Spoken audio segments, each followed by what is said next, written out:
Come on, join me. Oh, Joan, I like that. Oh, I like that.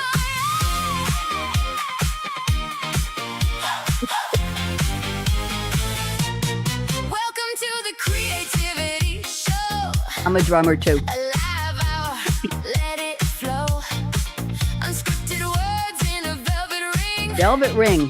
Savvy minds on the line, they bring. You're the savvy minds. Producer and host in the glow. I'm glowing. AKA Radio Red. Let's go. Tell me what it is that sparks your fire. What keeps you moving? Here we go. Higher and higher. The Creativity Show. Okay, enough of that music. If I can, I'm the engineer for the music. Welcome, welcome, welcome to the Creative People Roundtable. Used to be Read My Lips, then it was the Creative Show, Creativity Show, the Creativity Spark Show. I'm just trying to attract attention all over the world. I'm thrilled to be here. There's no place else I would rather be on a Monday at 5:02 p.m. Eastern Time than here on my show. And I have three very interesting, very smart, very beautiful, inside and out ladies whom I met, see, I used whom, at the National Publicity Summit a couple of months ago, and they've been waiting patiently and eagerly, I hope, to be on the show. So, ladies, I'm going to get us started, and let's see where we're going to go with this. And a shout out to Jordan Henson, our engineer, who's getting us on the Voice America Media Empowerment Channel today. We are, ladies, just wave one more time. We're live on LinkedIn, on Facebook, that's 2 waves, and on YouTube, that's 2 waves. So here we go. You are out to the world.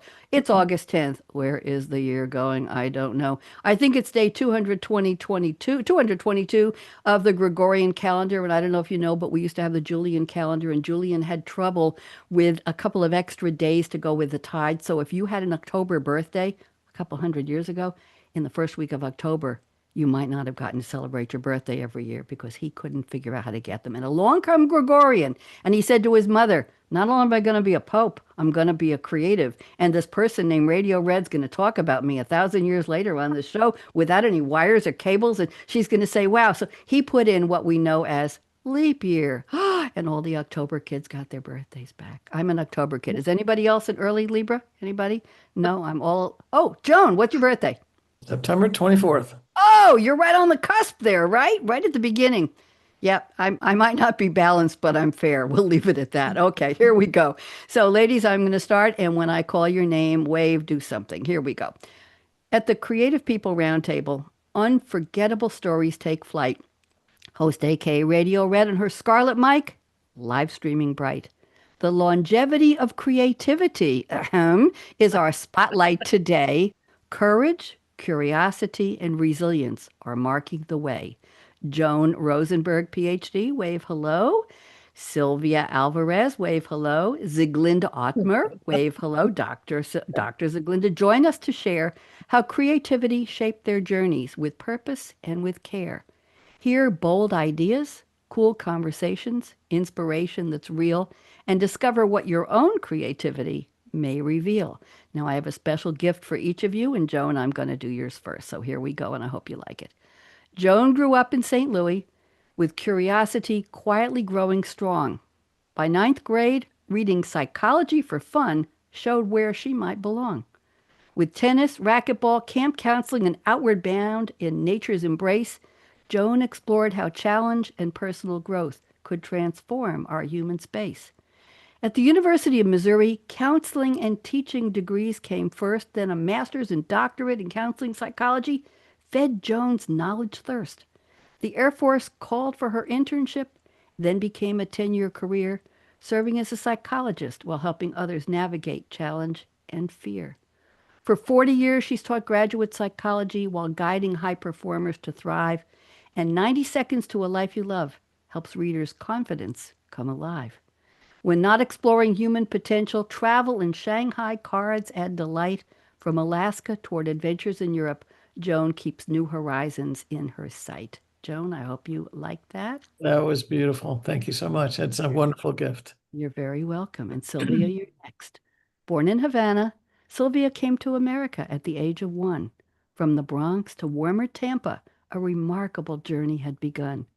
From Eastern Airlines to real estate, then mortgage lending became her stride, building 6 Florida offices before life turned the changing tide.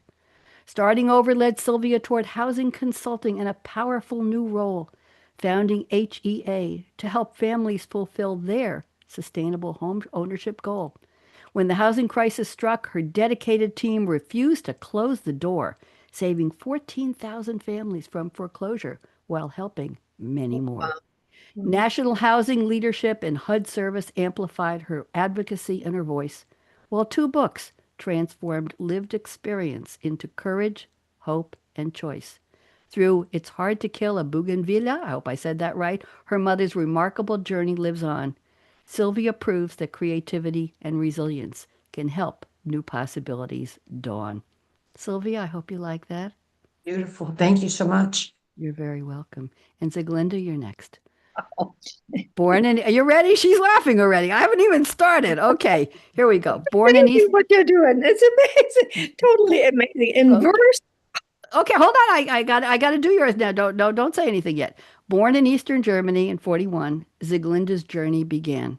Escaping with her mom at 7, raised in Hamburg, as freedom's new chapter ran. She studied in Hamburg and Paris, earning her PhD along the way. Then she and her family came to St. Louis for one research year, and they chose to stay.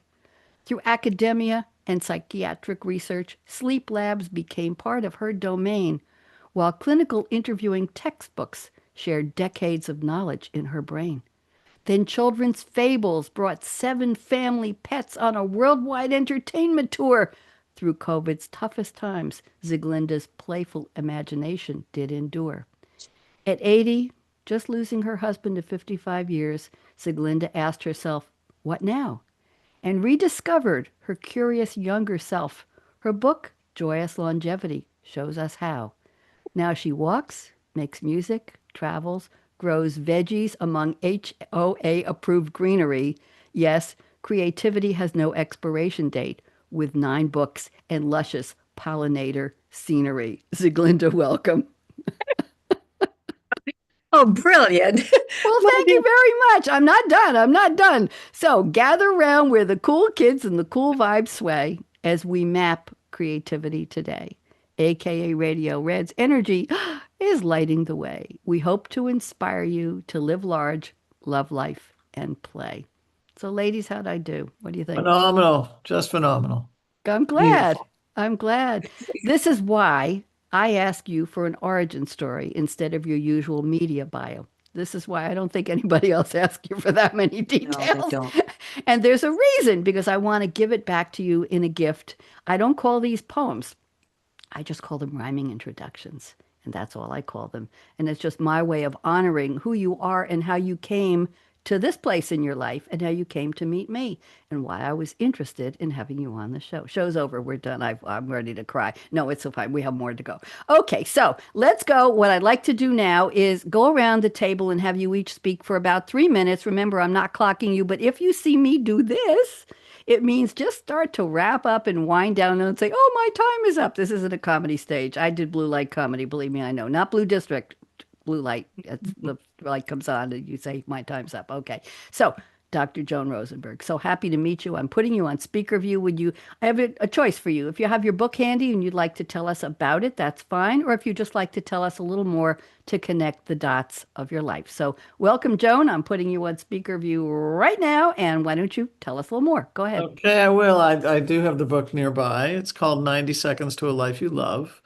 And the subtitle is How to Master Your Difficult Feelings to Cultivate Lasting Confidence, Resilience, and Authenticity.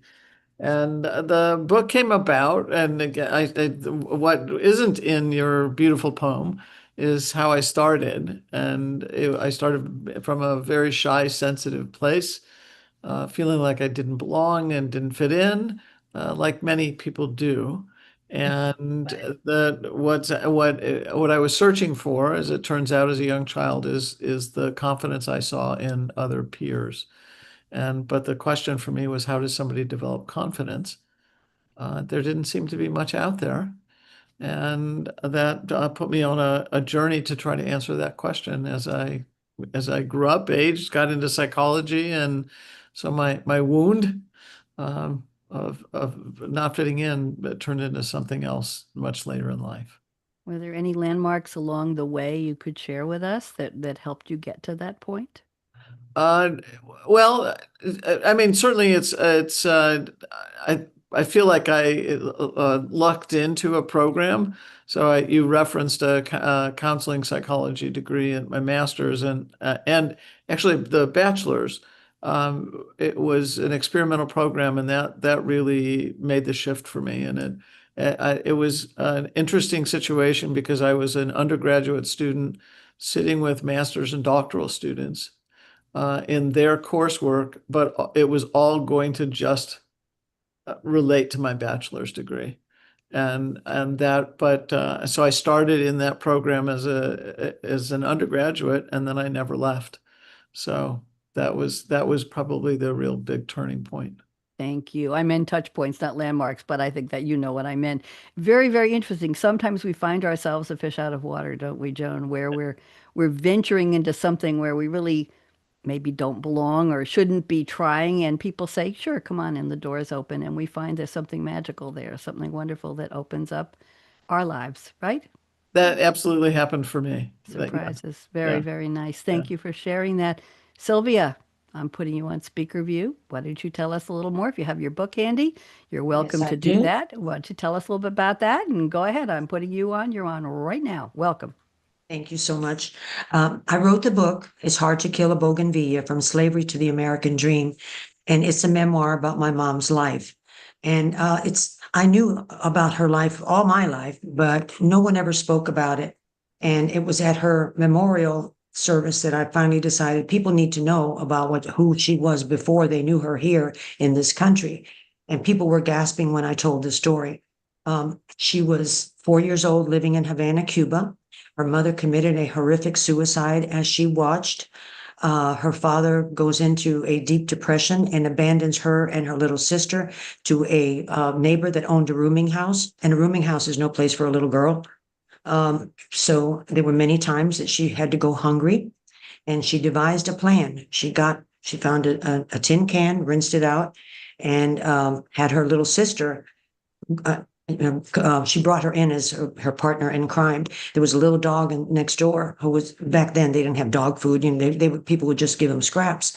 So they would see that little dog was getting scraps, and my mother would get the little dog. His name was Poochie, and she'd run and antagonize the dog until he chased her, and then her sister would scrape the food from the dog's bowl into the tin can. And I was reminded as I was preparing for her funeral service when the phone rang, and it was a gentleman. He said, "Are you Cello's daughter?" I said, "Yes, I am."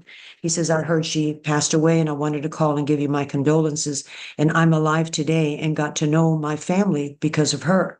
So apparently when she had her sportswear factory, he worked there, and he had come down with a very, very horrific, terrible kind of cancer there was no cure. The only hope might have been bone marrow transplant, and so they denied it. It was still experimental. So my mother, with her broken English, organized people. They demonstrated in front of the insurance company. They lobbied. She gave people assignments, call them, and so she was able to get him that. And the second part of the story with her was after her father abandoned her. When she was 4 years old, he shows up again when she's 10, not to save her or take her to live with him, but he sold her to a sugarcane plantation owner to be a nanny and a maid to his three children. Oh, Fast forward, there she's now 17, and he announces that he's taking the family to New York City for vacation. So she remembers being in that passenger ship and passing in front of the Statue of Liberty, and something sparked inside of her. And she realized this is the only opportunity I'm going to have for freedom. So one night when everybody's asleep, she got a pillowcase, she filled it with some fruit, ran down the stairs into New York City, armed with only a fourth grade education, didn't know a word of English, didn't have a dime in her pocket. And that little girl grew up to become a very successful business owner, entrepreneur, real estate developer. She owned a sportswear factory, and all the while she was always going on a plane to DC to demonstrate something. She even marched with Martin Luther King. And wow. I'm very, very lucky that she was my role model. And because of her, I learned principles that helped me in my life, where I've helped 12,000 people purchase their first home, getting them about $163 million in down payment assistance. Thank you, So, Sylvia. That's quite a story of bravery, but also, Joan, talk about not fitting in and having confidence, right?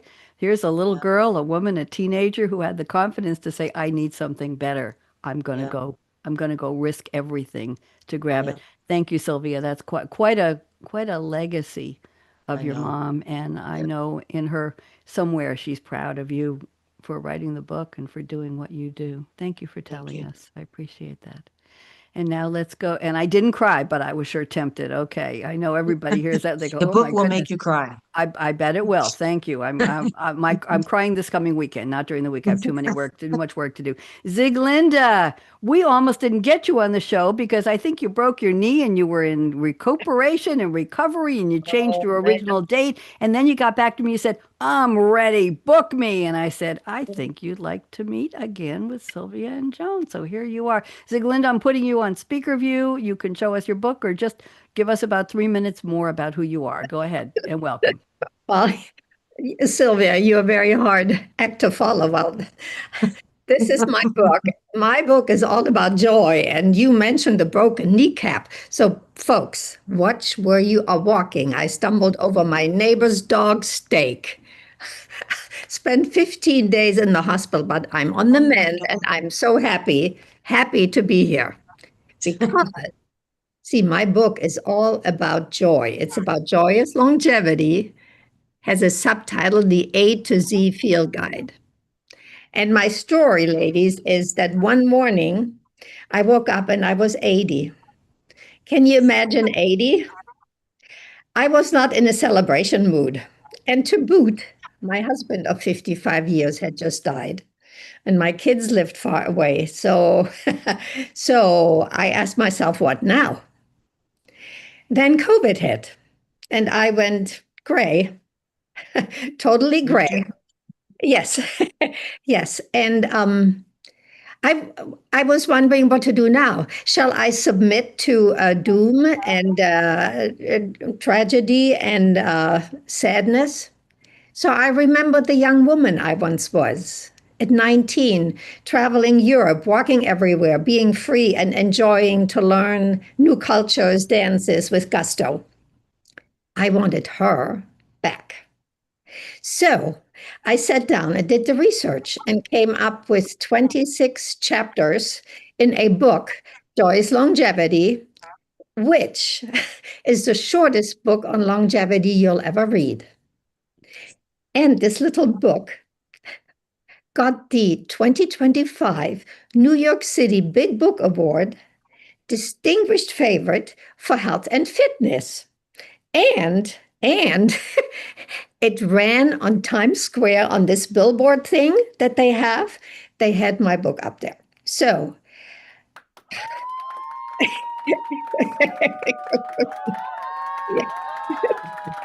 There you go. I don't know where they came from. They just yeah, said to yeah. me, let me in. I want to applaud her. So From there you your go. from your sound department. So my book is very short. It has 26 chapters, all brief, and they all have tips or habits or encouragements for people that have a problem with aging. So I am here to bust the myth that old age is bad. Instead, it's neutral, non negotiable, and we all live through it. It's just like breathing. So here we are. Aging is a badge of honor. Let's enjoy it and step into life every day with passion, purpose, and more joy. I love it. Thank you very much. And every week I have to pick a different title for the show, the something of creativity.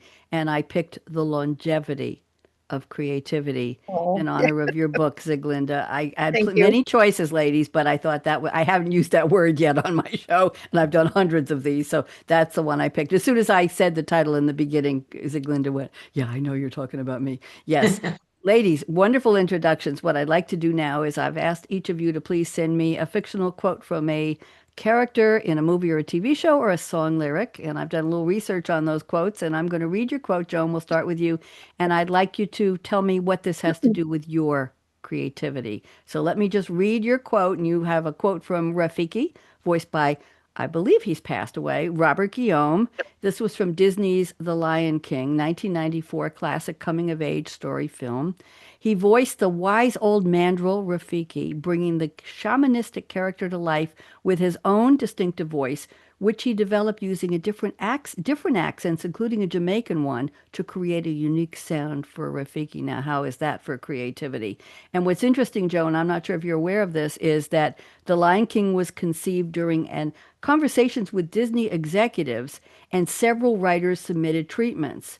And original director George Scribner thought of it as a nature documentary film, not a fantasy film like the one we ended up with. That's what it was supposed to be.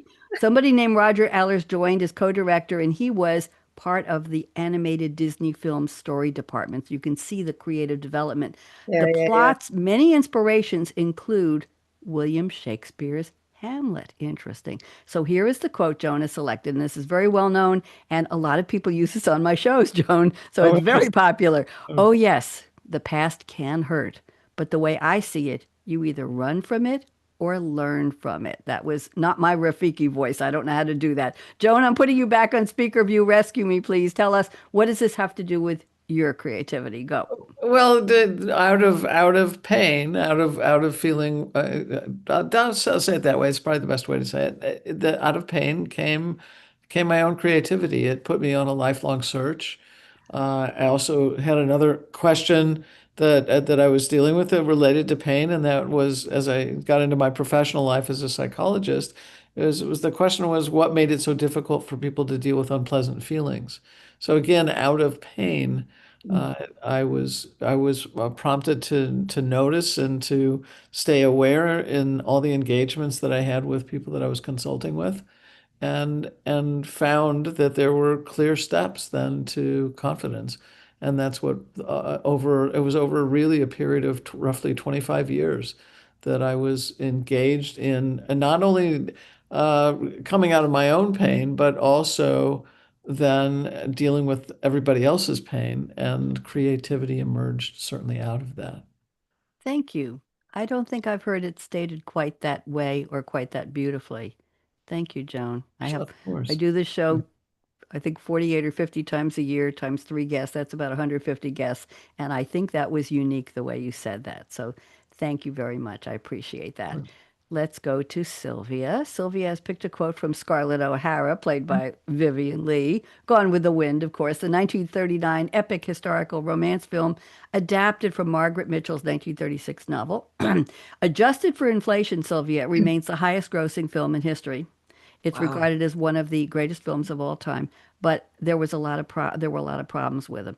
The start of the film was delayed for 2 years because David O. Selznick of International Pictures, wanted to get Clark Gable for the role of Rhett Butler, and filming concluded in July. The role of Scarlett was challenging to cast. They interviewed 1,400 unknown women for the part of Scarlett O'Hara. 1,400. Sidney Howard's, and it goes on, Sidney Howard's initial screenplay underwent many revisions by several writers. It was too long. They kept trying to shorten the script. And the original director, George Cukor, was fired after filming started, and he was replaced by Fleming, who was replaced by Sam Wood, while Fleming was taking time off due to exhaustion. The post-production concluded in November, a month before the premiere. Talk about. Here is the quote, and you picked 1, 2, 3, 4, 5 words, but I've got the full phrase of the quote, if you don't mind, Sylvia. So I'm going to right ahead. I'll say, so the quote is, "I'll go crazy if I do. I'll think about it tomorrow." That's the part you picked, but I must think about it. I must think about it. What is there to do? What is there that matters? So you picked, "I'll think about it tomorrow." I wanted to give the whole little scene there. So Sylvia, tell us what this has to do with your creativity. Go ahead. I love the character, and I love everything she's suffered, and it has to do with what Joan talked about. She went through so much pain, and because of that pain, it forced her into maybe doing things she would not have done before. And she was always a role model to me, because when she said, "I'll think about it tomorrow," it's like, I can't deal with it right now, but I'll figure it out tomorrow. I'll just let it go, and it's going to come to me. And I feel like her many times because boy, life has just pulled the rug out from me, from all of us. We've all got a story, and but I would think about her and that outfit that she made out of the draperies, and just an amazing woman, and someone that, like I said, she was been my role model, and I think I've seen that movie a dozen times at least. Thank you Never gets very old. much. I read a story a couple of years ago that there was something about her eyes. They needed her to have green eyes, I think, to match her gown, and they found a costume designer, makeup person. I think they con came up with green contact lenses so that her eyes would match the color. I believe there's Wow. a famous Hollywood cosmetologist or whatever you want to call it, person. It's an old story, but I read it a couple years ago and it just came to mind. Thank you very much. Siglinda has brought us a quote from a movie I'm guessing almost nobody has heard of except Siglinda today, of the four of us. The film is called Babette's Feast. It's a 1987 Danish drama film directed by Gabriel Axel, based on a story by Isaac Denison, who is Karen Blixen. I wouldn't read the names of the stars because you won't know them, but it's very interesting. It became the first Danish film to win the Oscar for Best Foreign Language Film. So maybe everybody knows it, and I'm the only one who doesn't know about it, Ziglinda. It was That's also the first Danish cinema film of a Blixen story. That's Karen Denison. The film premiered in the Uncertain Regard section of Cannes Film Festival in 1987. And the quote she has picked is one word. And the one word is a running gag throughout the movie. It's a symbol of spiritual, and the word is hallelujah, a symbol of spiritual and sensory awakening, most notably used by an elderly senile member of the religious community portrayed in the show, who seemingly forgot how to speak, responding to every prompt or every moment of joy during the meal that Babette prepared as hallelujah, hallelujah, hallelujah. I hope I did justice to that. I read the whole story. I didn't watch the movie. Ziglinda, why don't you take a couple minutes and tell us a little about the movie in your own words rather than me just reading what I found? Go ahead. Well, you know, food is so important for longevity. It's one of my big fives, right? There is movement, which is important, and then eating right is number two. So this movie portrays the joy of not just cooking, but of French cooking. And if you want to have one word that expresses joy, I think it's hallelujah. If you think about movies that deal with food, there is Babette's Feast, and then there is The Taste of Things, which is a newer movie. And then there's a French movie called Délicieux, which deals with the invention of the restaurant in the history of mankind. So, food is absolutely important for well being and for longevity. That's my contribution here. Thank you very much. I'm going to give a little bit of the story. There were two sisters who were the daughters of a man who was very strict and rigid, and they had suitors who came to ask for their hands in marriage, and they were forced to turn him down so they could help their father, the pastor, with his small congregation. As years went on, the congregation dwindled because there were no new converts. And the girls didn't have, the suitors went away. They sent them away, and all of a sudden, knock, knock, knock on the door, and here's Babette. Who in the heck is she? And she wants to work for the family. She wants to cook for them, and she doesn't want any money. Turns out she was, later on, they found out a famous chef, I think, from Paris. And she starts cooking, and the people in the congregation is like, oh, we're austere. We're not allowed to have joy with food, right? Right, Ziglinda? We Yeah. can't smile. We can't say, wow, was that good? I'll take another plateful. They have to resist the urge to enjoy their life. And that's how the Babette story. And then she's cooking, and a friend says to her, was playing a lottery in her hometown, and somebody kept submitting the lottery ticket, and she won 10,000 francs. She donates it and creates a meal for the whole congregation, and they don't know how to say, crap, that was the best food I've ever had in my life. They're not allowed to say that because they're the austere people. So that's where hallelujah, hallelujah. That's where it came in. Yes. So anyway, did I do justice to that, Ziglinda? Was that okay? They even had wine with the meal. So Yeah. more hallelujah. More hallelujah. Yes, yes. And she said, well, that's what it would cost me where I came from to put on a meal for 12 people. And that she spent the whole lottery winnings, 10,000 francs on the meal for these people. So there we go. Babette's feast. Very well stated. Thank you, ladies, for the quotes. Very, very interesting. And I'll tell you that on my shows, I used to have people send just famous quotes.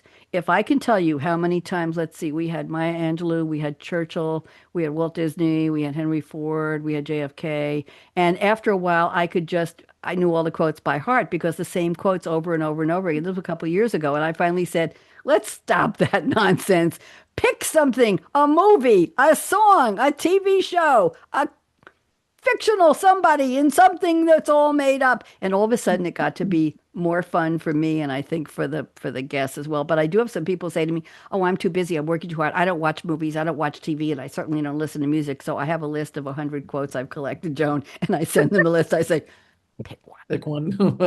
Just pick one. You ain't seen nothing yet, or you can't handle the truth, or all you need is love, or you had me at hello. Those work for anything, right? So yeah, so I'm prepared. Yeah, got to do that. Okay, some people have fought me on it, but nope, can't be on the show.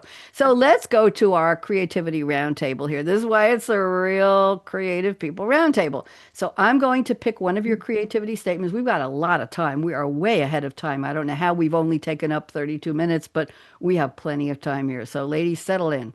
I'm going to read my prediction show is Wednesday. I'm going to read one of your creativity statements, Joan, and I'm going to ask you to unpack it. Just take a couple minutes and unpack it. And then I'm going to open it up to Ziglinda and Sylvia and ask you two ladies, did it resonate with you? You don't have to agree. You could disagree. You could say, nope, I don't feel anything, doesn't mean anything. Or you could say, yeah, that's me. So let's turn this into a roundtable conversation. I will call on you so we keep it orderly, but you could always, I tell people, don't raise your hand, just wiggle one finger at me. As long as it's not the middle finger, I don't respond to that one.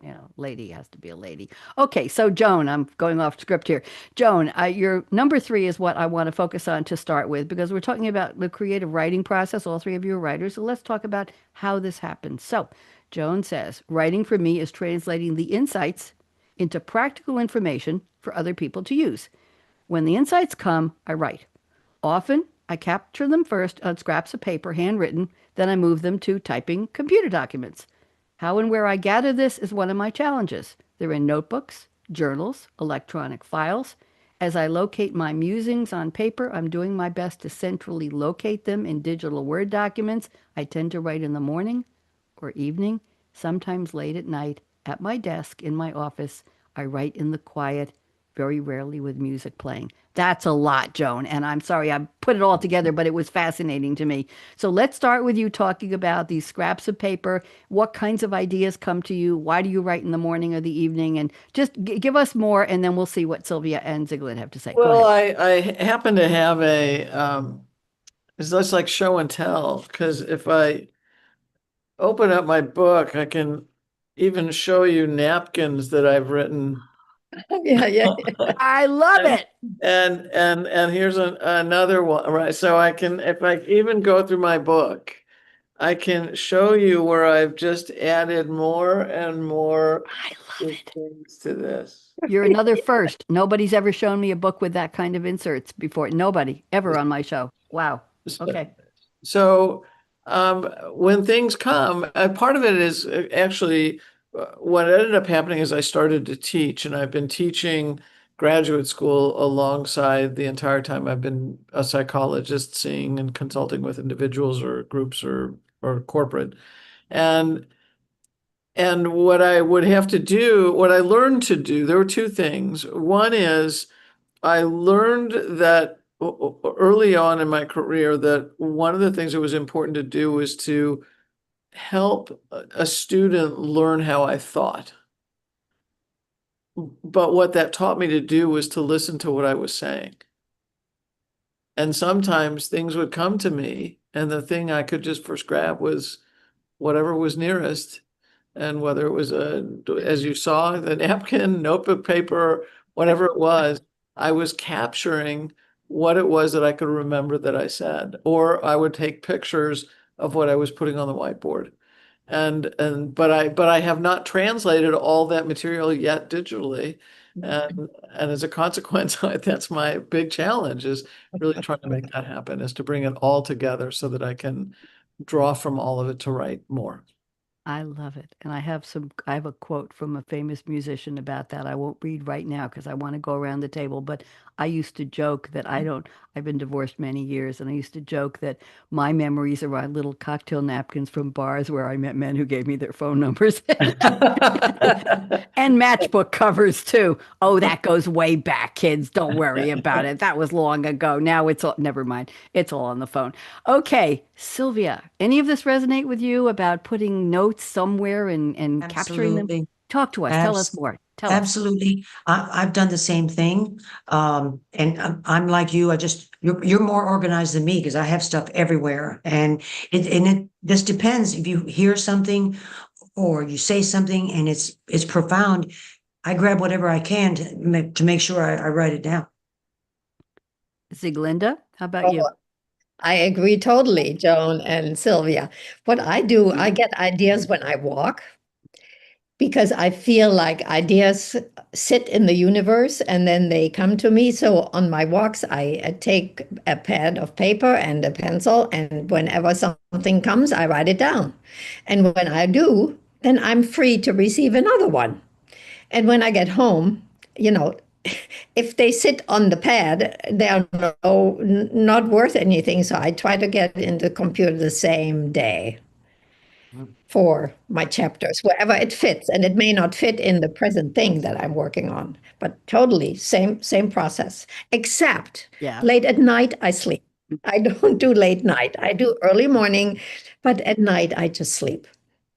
Sylvia, what time is your best writing? Taking bits and pieces from all of your statements, but let's get them over now in terms of time of day. Sylvia, what's your favorite time of day to write? I think early morning. I'm more creative in the mornings. I'm a morning person. So I'm much better in the morning. Late at night, I'm like Ziglinda, I crash. I'm not coherent at night. I'm an overnight person sometimes. I Uh, decided about 8 years ago I wanted to write a romantic comedy play, and I had no idea what to do. I didn't know why. So I went online and I found a free downloadable, it was a Word document on how do you structure it, what font do you use, how do you line the letting between the lines, how do you set up the scene, how do you define the characters, how do you go from act 1 to act 2, act 3.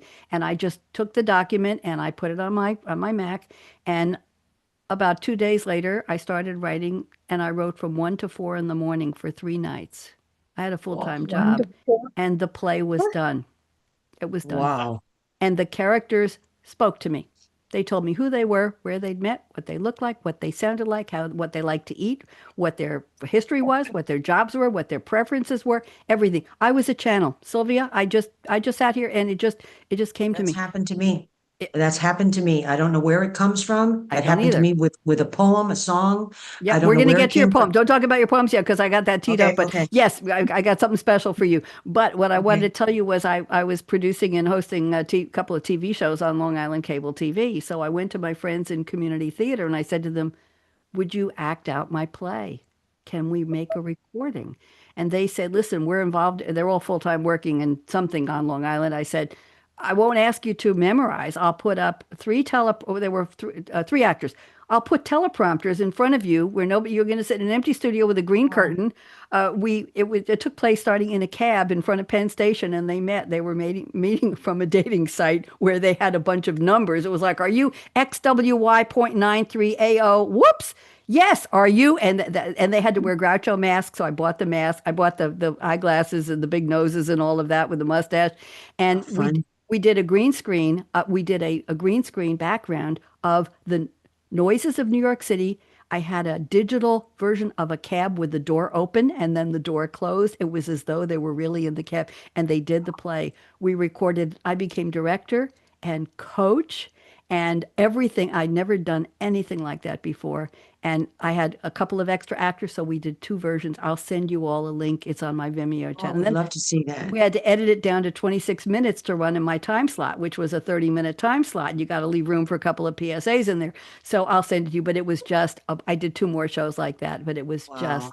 What an Wow. experience, but it came. Now, what I want to read to you about that statement that you started, now you see how the roundtable works. Joan, this is for you and for everybody. And by the way, a guest on a recent show told me he writes little notes on the back of restaurant receipts if he gets an idea when he's out to dinner. He writes on the back of the receipt. That was a new one. Okay, here we go. David Byrne, who was the former frontman for the Talking Heads music group, he was on a podcast hosted by somebody named Stephen Johnson, and it was called How Ideas Happen. What a great name for a podcast. And he said, here we go, and this is going to resonate with all of you. Sometimes I have just the title of a song that comes to me, and I write it down.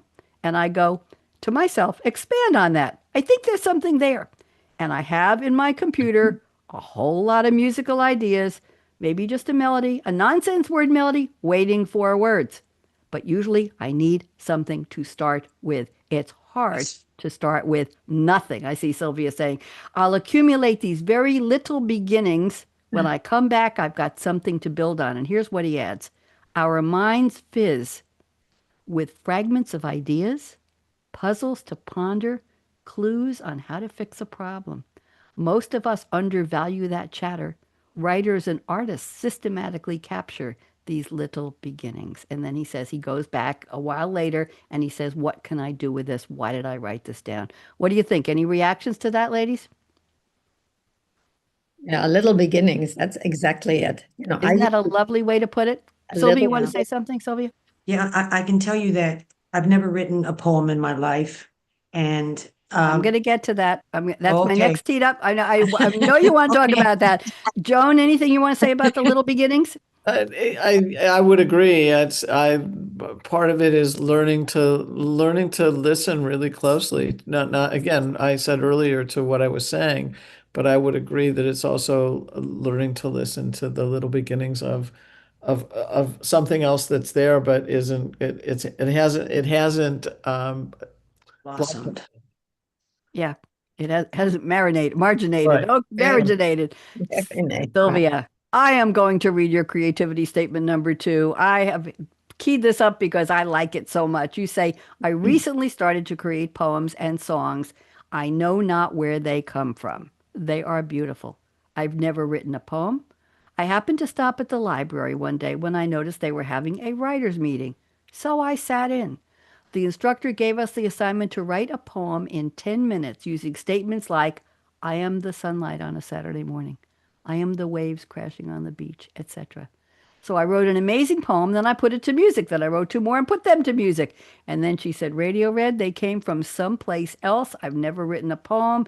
And then you gave me the link to go to your website. So let's talk about that.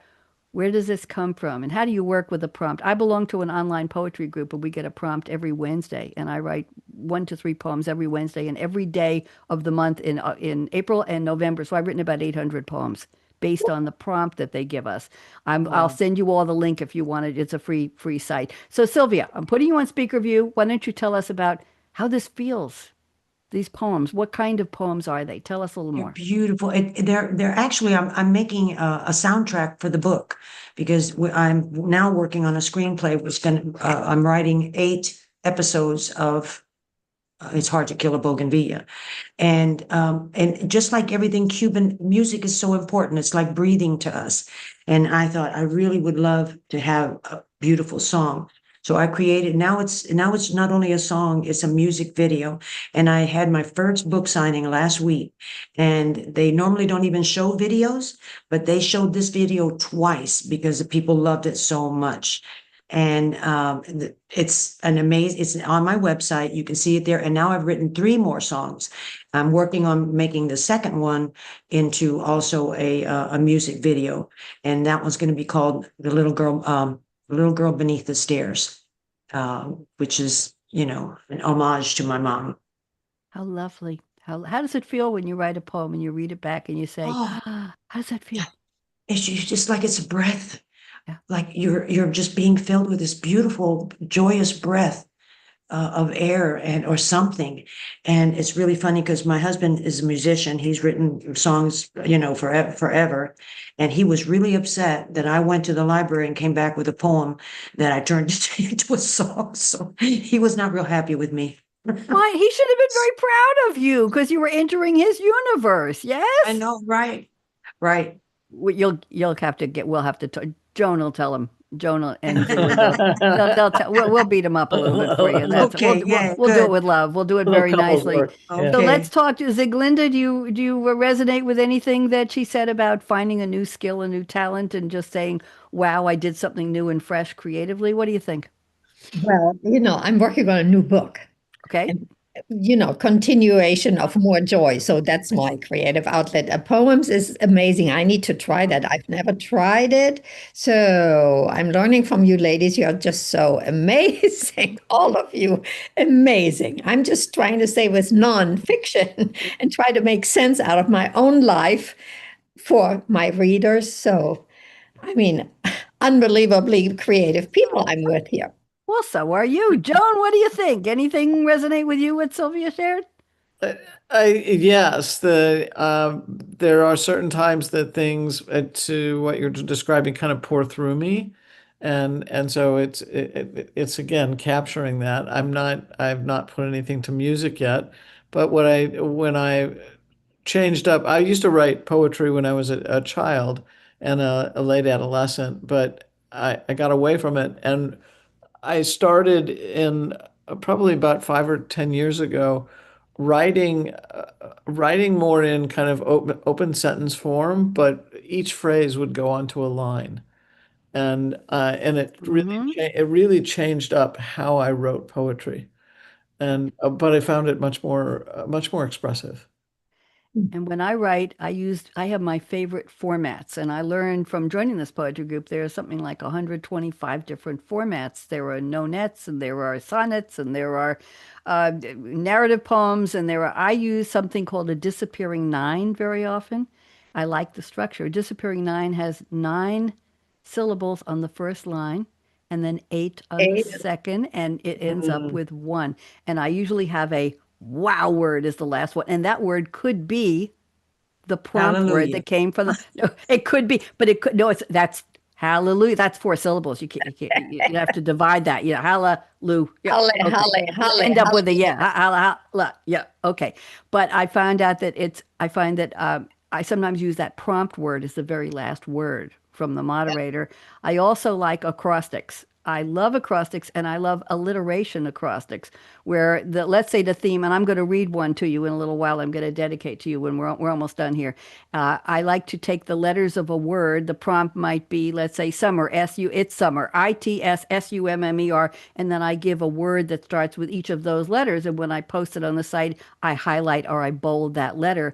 And sometimes I do an alliteration where I'll have 3 I words and then T for it's, 3 T words and then 3 S words. And I have a blast. So I'll give you a little trick if you're interested. You go on whatever your web browser is, you say verbs with V, nouns with C. And it will, Mm. people have created entire PDFs, charts of words. And you'll say romantic words with L, or you'll say angry words with W.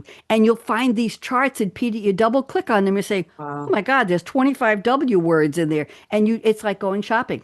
I learned this by accident. And when I can't think of words sometimes, instead of going through the thesaurus, I'll just put in the type of word with, and then just with. You don't even have to say starting letter, and it just comes up all over from the people have been doing this for years, so we don't Wow. have to. And it's Wow. interesting. So I want to go to something a little bit different, and we got about 5 minutes left. So I'm going to make this quick. Ziglinda has a something special I wanted to highlight here, and I don't know if this resonates with anybody, but it's just too beautiful not to mention. She does guerrilla gardening. She does guerrilla gardening of edibles among HOA approved shrubs. If you live in an HOA community, you know there's certain things, trees you can and can't, and certain shrubs you can and can't, and certain decorations. And my novel is about that. I'll tell you later. She plants eggplants and tomatoes and shishito peppers from seed. She cultivates a pollinator garden, which is popular with the bees, the butterflies, and the moths. She grows arugula, basil, chives. Her favorite flower is iris. She feeds hummingbirds with the natural nectar of salvias and cupheas. She intersperses edible plants with homeowner association approved shrubs, and iris are deer resistant and summer pop. Anyway, beautiful. So gardening is another way that some people are creative with their gardens, with their kitchens, with their living rooms, with how do you decorate your office? How do you dress? What's your brand? This is my brand. I go to the supermarket looking like this. I have little red boots from my drummer days and a red flower and a black dress and a jacket. And I don't care if it's 110 degrees out. I look like this all the time. And when I go in, they know who I am. They might not want to talk to me, but they know who I am. So, Ziglinda, just take a minute or two and tell us about your love of gardening, and then we'll see quickly a yes or no from Sylvia and Joan. Go ahead, Ziglinda. When you love something, you get creative. And I think that's one thing we have not touched upon about love. Love gardening, you love what you're doing. And when you do, you become creative, Mm-hmm. And right? how did you decide to make this garden, and how much space do you have? Tell us. I don't have much space and the deer eat stuff, so I adjust to the deer appetite. Right now I have squash, summer squash growing. Looks like an orchid garden. It is huge, and I think the seeds were dropped by birds. Oh, Well, I'll be darned. I have to tell you that I have a Wi-Fi bird feeder on my lawn. I can see her from my office window. And this year, it's been there for 3 years. This year, the seeds dropped. I buy the nuts and berries seed for the birds. Uh-huh. And this year, the droppings into the dirt, it's got little creative bricks around in a circle underneath this. It's a little insert on the lawn, basically. The seeds created birdseed sunflowers that grew to over 6 feet tall, but they fell over because they couldn't support themselves. Oh And my. they're one time only, and I would go out. I was using thread and yarn to wrap them up to keep them standing up, and they bloomed and they were gorgeous. But then they just fell over. So, but that's the first time that I've seen birdseed sunflowers. Siglinda, Wow. interesting. Yeah, It was fascinating. it was fascinating. It was very beautiful. And I'll tell you one thing before we get ready to close it. By the way, do you garden, Joan? Yes or no? I don't have the space for it, no. Okay, Sylvia, do you garden at all? I don't have the time for it, unfortunately. I would love to. I just don't have the time. I bought a property with mature trees, and I have a 35 to 40-foot magnolia in the middle of my lawn. I've got two Ah, mature Japanese maples. I've got a Bradford pear tree that's 40 feet tall on my side yard. I bought a corner lot with 4 yards, basically.